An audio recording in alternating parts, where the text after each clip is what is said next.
5장 자격 없는 자질을 당신 마음에 허용하지 말 것. 5장까지 있거든요. 이분 권순재 이제 독성관계 정리합니다. 이거 읽으면서 이것도 많이 마음이 먹먹했어요.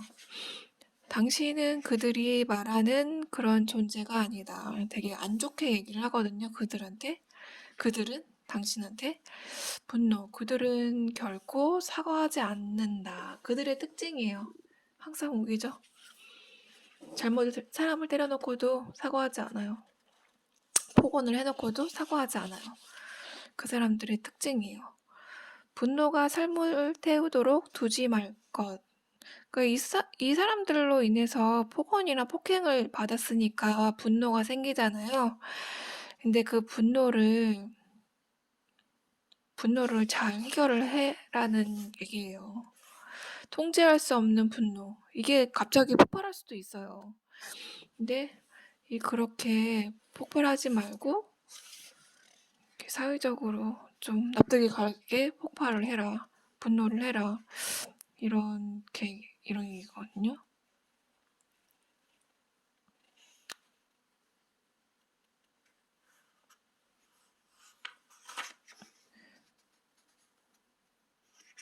용암처럼 마음 밑바닥에서 흐르는 분노.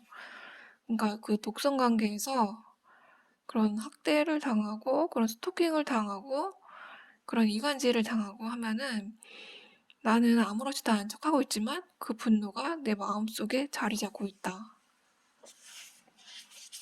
지나치게 오래된 분노는 자신이 바뀔 이유가 아니라 바뀌지 않는 이유가 되어버린다. 여기 분노, 여기 앞에서 있었던 그 과장부터 시작해서 그런 사람들 있죠. 마음은 찬찬히 들여다보면 그 속에는 언제나 결코 표현되지 못한 분노와 그 분노로 인해 망가져버린 인생에 대한 후회가 자리하고 있다. 그게 언젠가 튀어 올라와요.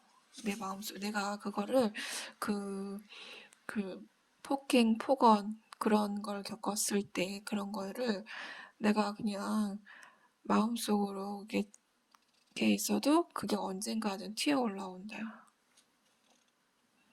그냥 자다가 갑자기 그런 예전에 있었던 일들이 생각이 난다던가 그거를 어떻게든 분노를 이렇게 폭발을 해야 된다. 자연스럽게 내비쳐야 된다.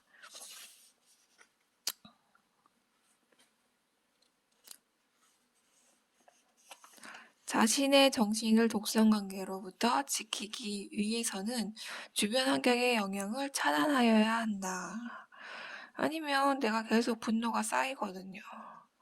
그 사람들이 화풀이 대상, 폭언, 폭언이나 폭행 그런 거에 대상이 되었던 나 자신에게서 그 사람들한테서는 차단을 해야 된다. 그러니까 여기서는 그 분노를 적절히 표현을 해야 된다 이렇게 표현을 하고 있어요. 언젠가 내 마음속에는 그게 이렇게 자리 잡고 있거든.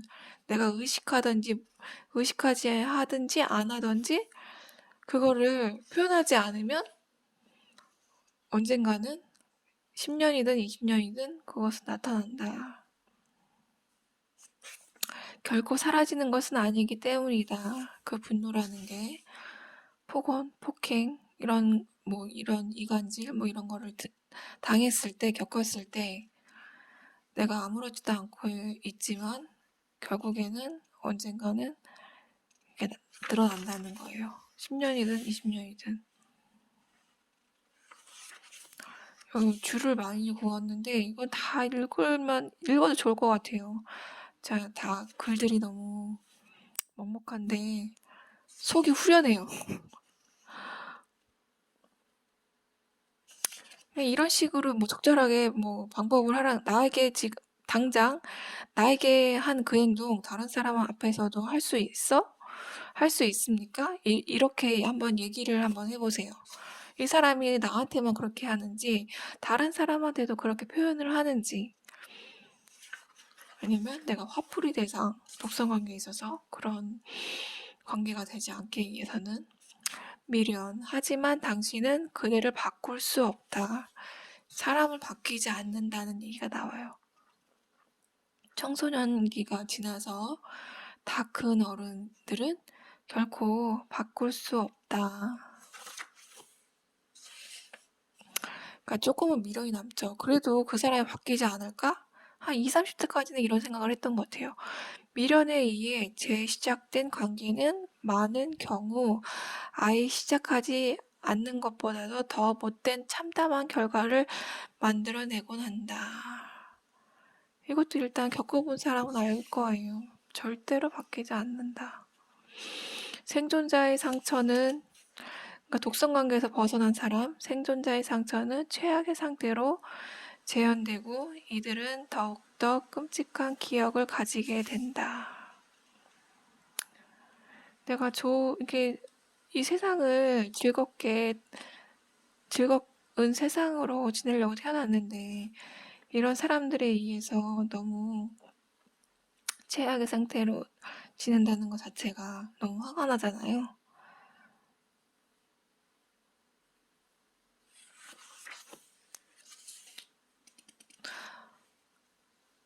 여기 어떤 사람이 독성관계 주도자가 되는가, 여기에 보면 앞에 나왔듯이 K의 아버지, M대리의 상사, 영 과장, PC의 시어머니, 이런 사람들에 대한 이야기가 나와요.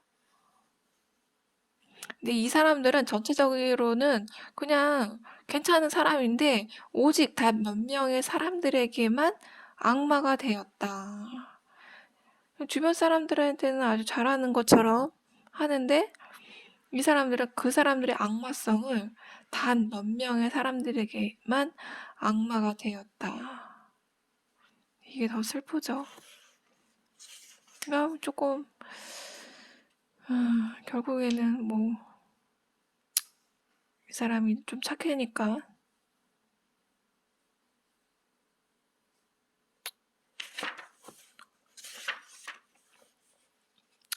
여기서도 독성관계의 주저자들은 여기 끔찍한 학대로까지 이어진다. 근데 주변 사람들한테는 굉장히 일반적이고 그냥 성실한 사람으로 보일 수도 있어요. 그들은 결코 사과하지 않는다. 절대로 사과 안 해요. 이런 사람들은. 다른 사람들을, 몇 명의 사람들을 학대하는 사람들은 결코 사과하지 않아요. 유일하게 그 사람들이 사과할 때가 있어요. 유일하게 이들이 용서를 구할 때는 자신의 행동이 만천하에 드러나 비난을 받을 때, 이때만 용서를 구해요. 진짜 못됐죠.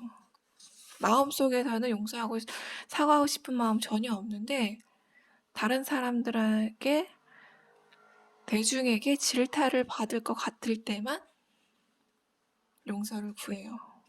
그제서야 겨우. 이런 사람들은 빨리 피하는 것밖에는 답이 안 돼요. 그런데도 쫄쫄쫄쫄 따라다니죠. 당신은 그들의 바꿀 수 없다. 하지만 같은 상처를 2번 받지 않을 수는 있다. 거기에 대한 방법이 나와요.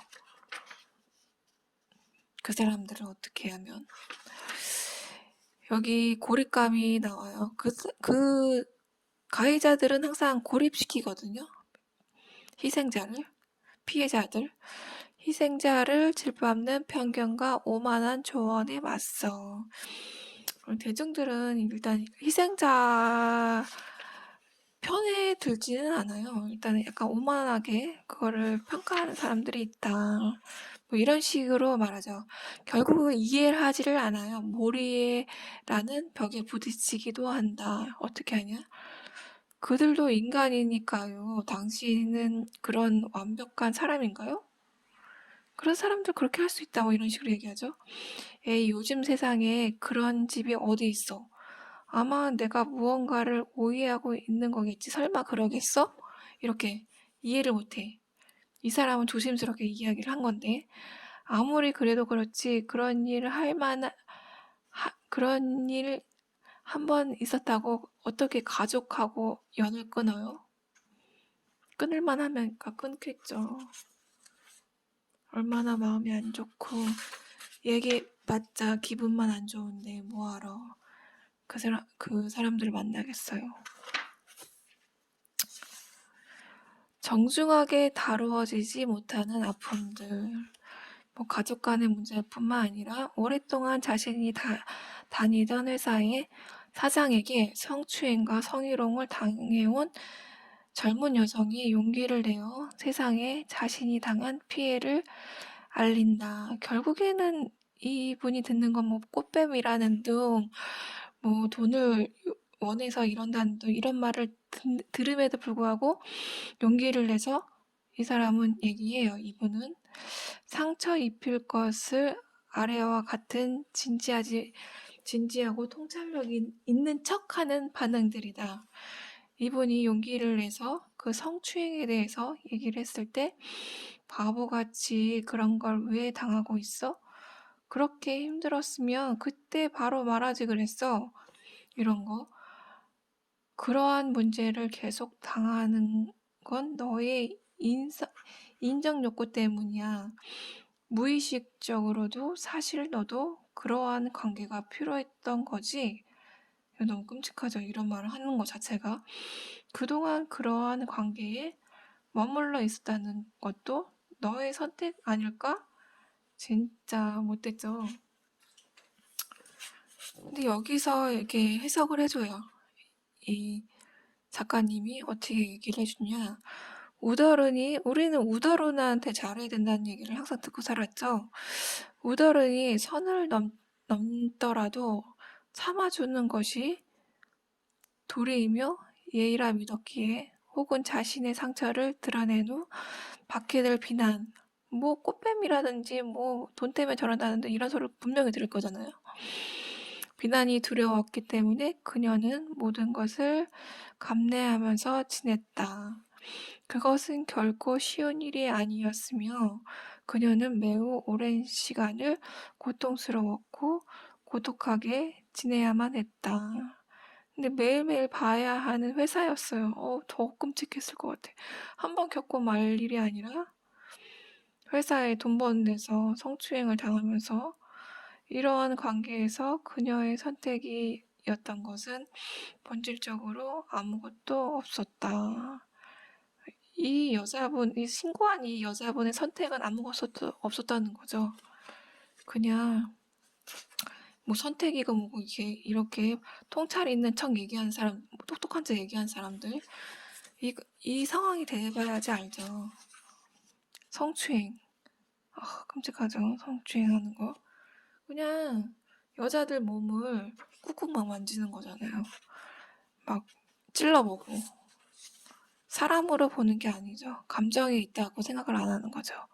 기분 나쁠 거라고 생각 안 하고 그냥 그 남자분들은 꾹꾹 한번 눌러보는 거예요. 여자 몸을. 나는 일이 환자의 무의식의 팔로라고 여긴다. 자신이 결코 닿을 수 없는 타인의 어떠한 부분이 있다는 것을 인정하지 않는 채로 타인의 마음을 멋대로 재단하고 상대방이 자신의 해석을 받아들이지 못하면 그것은 환자의 저항이라고 말한다.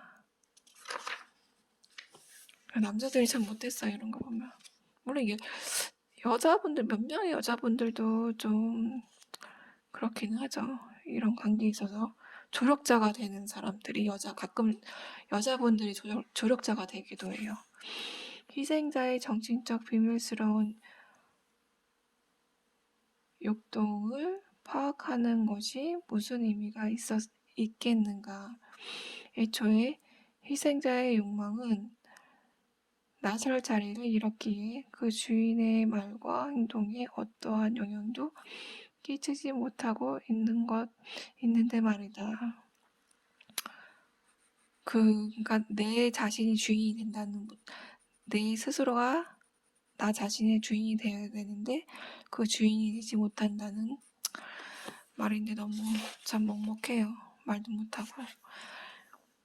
남에게 도덕적 규범을 들이대는 이들일수록 극히 감정적이고 자기중심적이다. 인간에게는 자신의 감정을 현실에서 인정받고 싶은 욕구가 존재하기 때문에 이런 일을 겪었을 때 다른 사람들한테 얘기할 때가 있거든요. 근데 그거를 인정받지 못한다.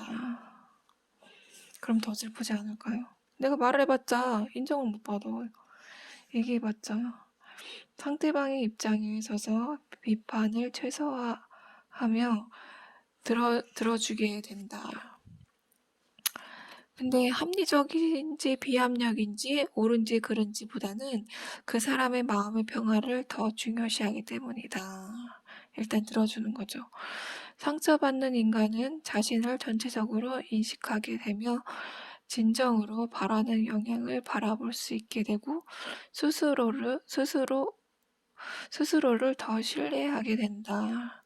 이렇게 들어주기만 해도, 나의 아픔을 들어주기만 해도 이 사람은 그래도 조금 자신감을 갖는다. 여기 막 별표를 막 쳐놨는데, 희생자가 힘들게 꺼낸 자신의 상처 이야기는 다른 사람들의 도덕적 우월감을 위한 먹이나 공격거리가 되기 쉽다. 그러니까 말하기가 되게 어렵죠. 다른 사람, 힘들게 얘기를 했는데, 자신이 겪은 걸 힘들게 얘기했는데 다른 사람들의 먹잇감이 돼요. 이런 거 보면 진짜 사람들이 참 잔인한 것 같기도 해요. 자기네 그런 편협한 어떤 가짜는 그런 도덕적인 잣대 때문에. 희생자를 존중하는 이는 어느 정도는 희생자의 입장에서 판단한다. 그러니까 존중을 안 해주는 거죠. 희생자는 계속 뭐 주동자, 주변의 협력자, 이 사람들은 희생자의 마음을 전혀 이해하지를 않는 거예요. 상처의 존재조차 인정받지 못하는 것은 슬픈 일이다. 그런 상처를 받았는데도 다른 사람들한테 공감을 못 받는다. 그럼 더 슬프겠죠. 말할 필요도 없죠. 말해봤자 먹잇감이나 되는데. 연결, 독성관계의 바깥에 진짜 당신의 길이 있다. 독성관계에서 일단 벗어나야 된다.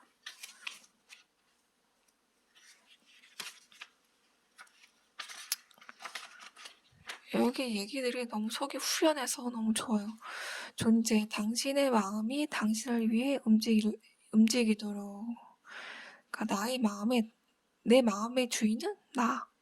다른 사람이 나의 마음을 이렇게 조정할 수 없다.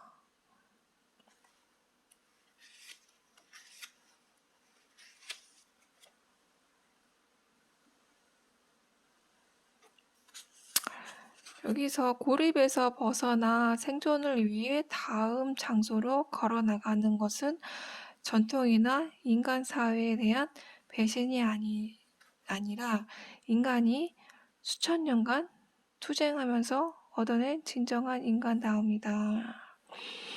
여기 보면 단 한 번의